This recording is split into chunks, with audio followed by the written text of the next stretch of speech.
आप घर बनाने का सोच रहे हैं या फिर घर को एक्सटेंड करने का सोच रहे हैं या फिर जमीन लेने के लिए सोच रहे हैं, उस सबसे पहले जो है आपको ये होम लोन वाला वीडियो जरूर देखना चाहिए, क्योंकि इस वीडियो में हम बात करेंगे कि क्या क्या सरकार के टर्म एंड कंडीशन है होम लोन के, क्या कंडीशन है जमीन पे लोन लेने का और किस तरह के होम लोन मिलते हैं, क्या फ्लोटिंग इंटरेस्ट रेट लेना सही रहेगा होम लोन के लिए या फिर फिक्स इंटरेस्ट रेट लेना सही रहेगा, कौन कौन सी कंपनियां हैं बैंक के अलावा जो अच्छी होम लोन देती है। तो चलिए वीडियो को स्टार्ट करते हैं और आपको बता दें हम गवर्नमेंट रिलेटेड स्कीम्स और अपडेट आपके लिए इसी चैनल पे करते रहते हैं, चैनल जरूर सब्सक्राइब कर लीजिएगा। तो चलिए वीडियो को आगे देखते हैं। होम लोन को समझने से पहले आपको यह समझना होगा कि हर एक कंडीशन के लिए अलग तरह का होम लोन होता है, मतलब कुल मिलाकर पूरे भारत में अलग अलग बैंकों के द्वारा 8 तरह के होम लोन दिए जाते हैं। सबसे पहले तरह का होम लोन होता है home purchase loan.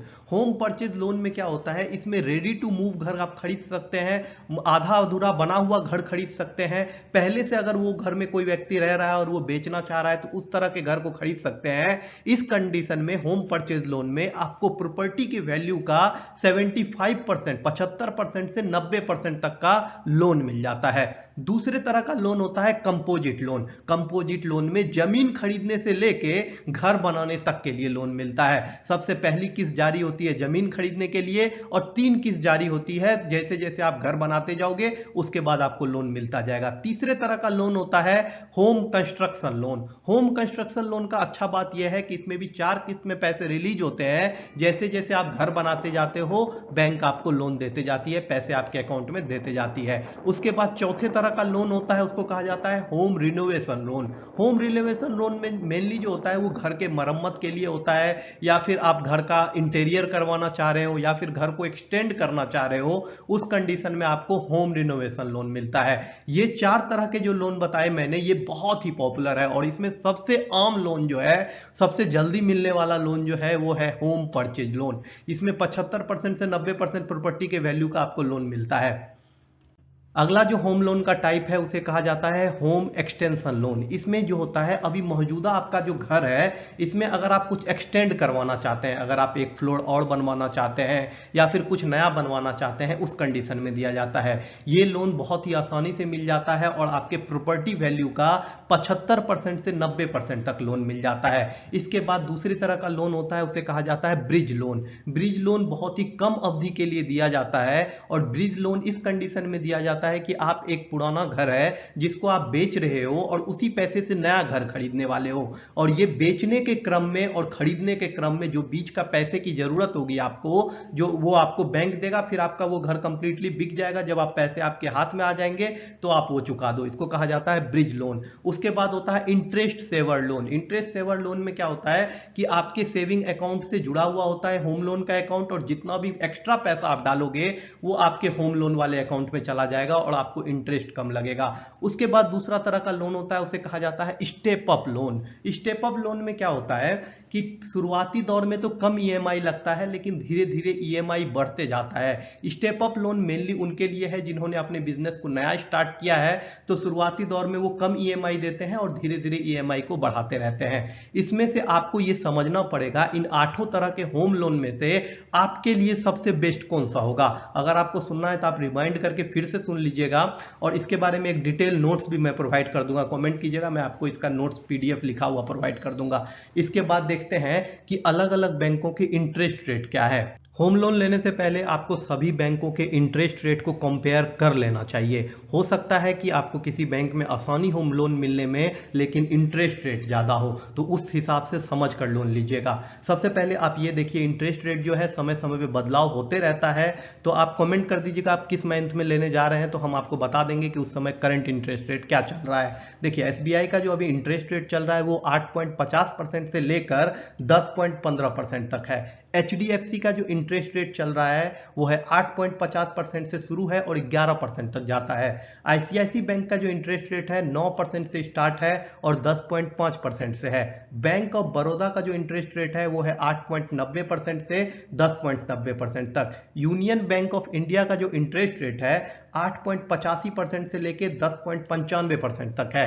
Axis bank का इंटरेस्ट रेट जो है वो 8.75% से शुरू है और 12% तक है, 12.70% तक। कोटक महिंद्रा बैंक का जो इंटरेस्ट रेट है 8.85 से शुरू है और 11-12% तक इसका भी जाता है। LIC हाउसिंग फाइनेंस का जो लोन है वो 8.45% से स्टार्ट है और 10% तक जाता है।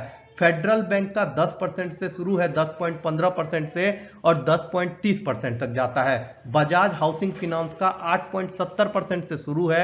ICICI फर्स्ट बैंक का 8.85% से शुरू है। PNB हाउसिंग फाइनेंस का 8.50% से शुरू है और 14% तक जाता है। टाटा कैपिटल का जो है 8.95% से होम लोन शुरू है। L&T हाउसिंग फाइनेंस जो है 8.65% के इंटरेस्ट पे होम लोन देता है और 8.75% तक। L&T उसके बाद है स्टार्टर चार्टर बैंक का 8.65% से शुरू है। ये सारे इंटरेस्ट रेट थे जो अभी करंट में चल रहे हैं। अब देखते हैं कि क्या क्या शर्तें हैं होम लोन देने की। बैंकों ने कुछ टर्म एंड कंडीशन सेट करके रखे हैं कि ये सारे टर्म एंड कंडीशन होंगे तो आपको आसानी से होम लोन मिल जाएगा। सबसे पहला टर्म एंड कंडीशन सबसे कॉमन है कि आप भारतीय नागरिक होने चाहिए। दूसरा टर्म एंड कंडीशन आता है क्रेडिट स्कोर को लेके। आपका क्रेडिट स्कोर जो है 750 या 750 से अधिक होगा तो आपको होम लोन आसानी से मिल जाएगा। आपका उम्र जो होना चाहिए वो 18 साल से लेके 70 साल तक होना चाहिए। अगर आप नौकरी कर रहे हैं तो कम से कम 2 साल से कंटिन्यू नौकरी करते होने चाहिए। और अगर आप बिजनेस कर रहे हैं, किसी भी प्राइवेट जॉब में कहें, तो उस कंडीशन में कम से कम 3 साल तक। न्यूनतम सैलरी जो आपकी होनी चाहिए वो है 25,000 रुपए। 25,000 रुपए से कम होता है तो होम लोन देने में ये लोग दिक्कत करते हैं। उसके बाद जितना देखिए, जो भी आपका प्रॉपर्टी, अगर आपने जमीन पहले से खरीद रखा है तो उस प्रॉपर्टी वैल्यू का 90% तक आपको होम लोन दिया जा सकता है। इसके अलावा भी हर स्कीम में अलग अलग टर्म एंड कंडीशन होते हैं। आपको बता दें, पीएम आवास योजना इससे बिल्कुल अलग है। अगर आप पीएम आवास योजना के बारे में जानना चाहते हैं तो उसका लिंक डिस्क्रिप्शन में दिया हुआ है। लेकिन ये जो होम लोन वाला कंडीशन है ये डिफरेंट है और पीएम आवास वाला जो लोन मिलता है वो डिफरेंट है। इसीलिए दोनों के टर्म एंड कंडीशन भी डिफरेंट है। जब आप जाते हो बैंक में तब आपको पता चलता है कि आपसे बैंक में अलग अलग तरह के फीस लिए जाते हैं जो आपको लोन देने के लिए लिए जाते हैं। सबसे पहला फीस लिया जाता है प्रोसेसिंग फीस के नाम पर। इसमें आपकी राशि जो होगी, लोन राशि, उसका 1% या 2% लिया जाता है। उसके बाद जो होता है एक दूसरा कंडीशन होता है प्री पेमेंट फीस। मतलब जब आप अपना पेमेंट समय से पहले कर देते हो, मतलब आपने 8 लाख रुपए लोन लिया था जिसका ईएमआई आपको 5 साल तक भरना था, लेकिन किसी कंडीशन में आपके पास पैसा आ गया और आप चाहते हो कि 3 साल में ही बंद कर दे, उस कंडीशन में आपको प्री पेमेंट फीस जमा करना पड़ता है और वो होता है लगभग 2% से 4%। 4 मतलब जो बकाया शुल्क बच गया है ना, जितना आप प्री पेमेंट करना चाहते हो उसका 2% एक्स्ट्रा या फिर 4% एक्स्ट्रा।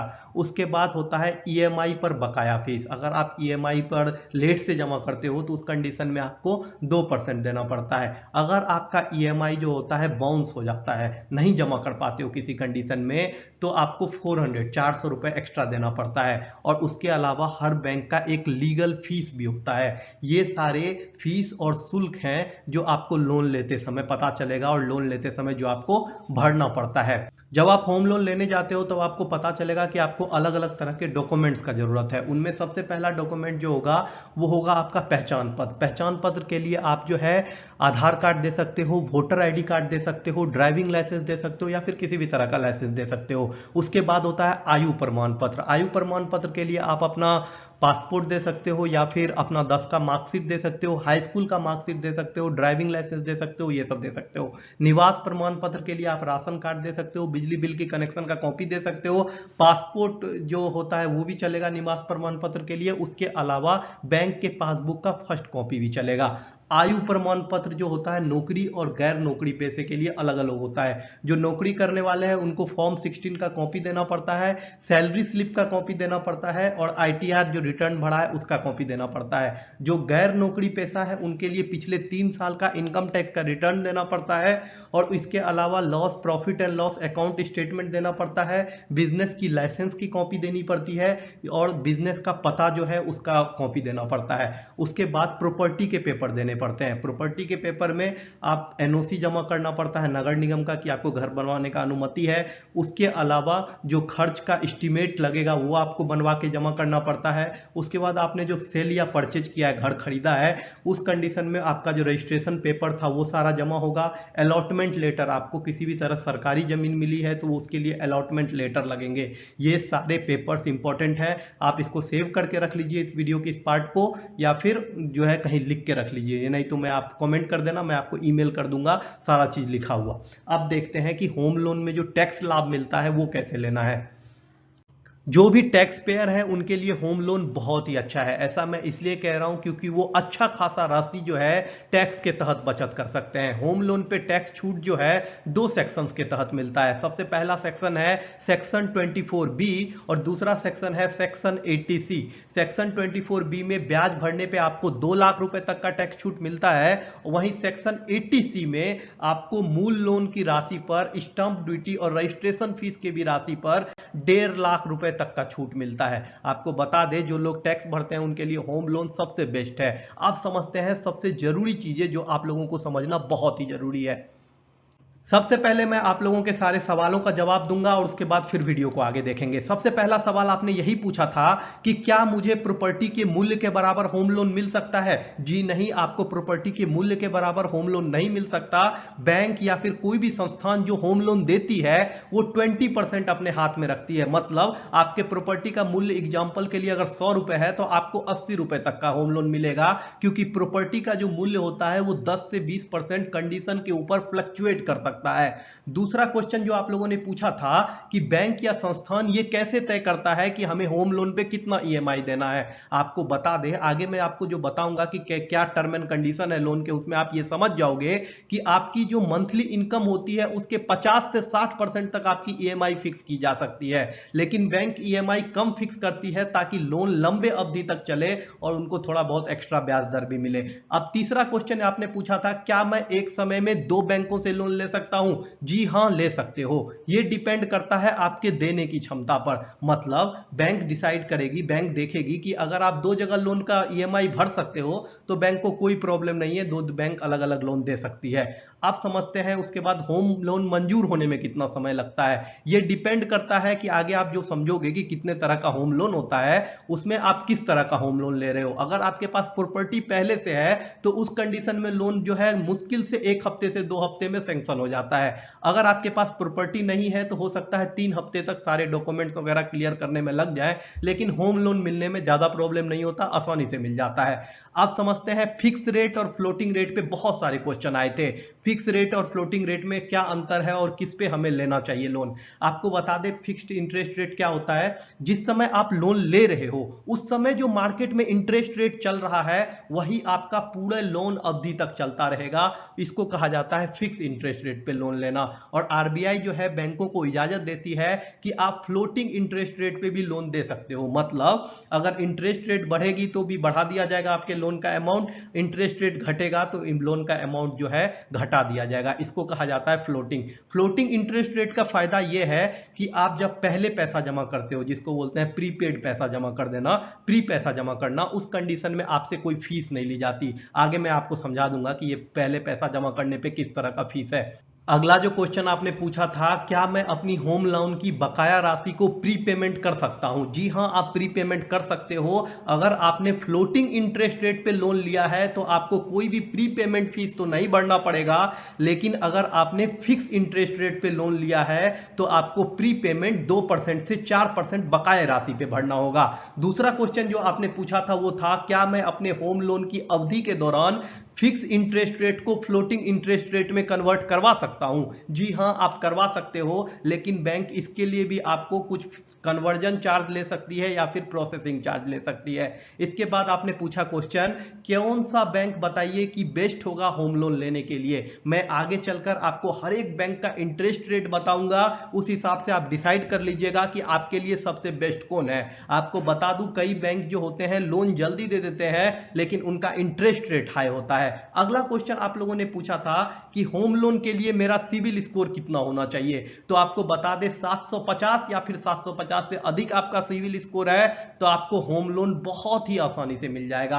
अगला क्वेश्चन आपने पूछा था मेरे होम लोन में सह आवेदक कौन बन सकता है, क्या मेरा दोस्त सह आवेदक बन सकता है? मैं आपको दूंगा आपके परिवार का कोई भी सदस्य, जैसे आपके पिता, आपके माता, आपकी पति पत्नी, कोई भी बच्चे बन सकते हैं सह आवेदक, लेकिन दोस्त नहीं बन सकता। अगला क्वेश्चन जो आपने पूछा था क्या होम लोन में प्री पेमेंट फीस लागू होता है? जी हां, अगर आप फिक्स इंटरेस्ट रेट पे लोन लिए हैं तो प्री पेमेंट फीस लागू होता है। तो एक एक चीज को समझिए और लास्ट में आपके मन में कोई सवाल हो तो कमेंट कर दीजिएगा।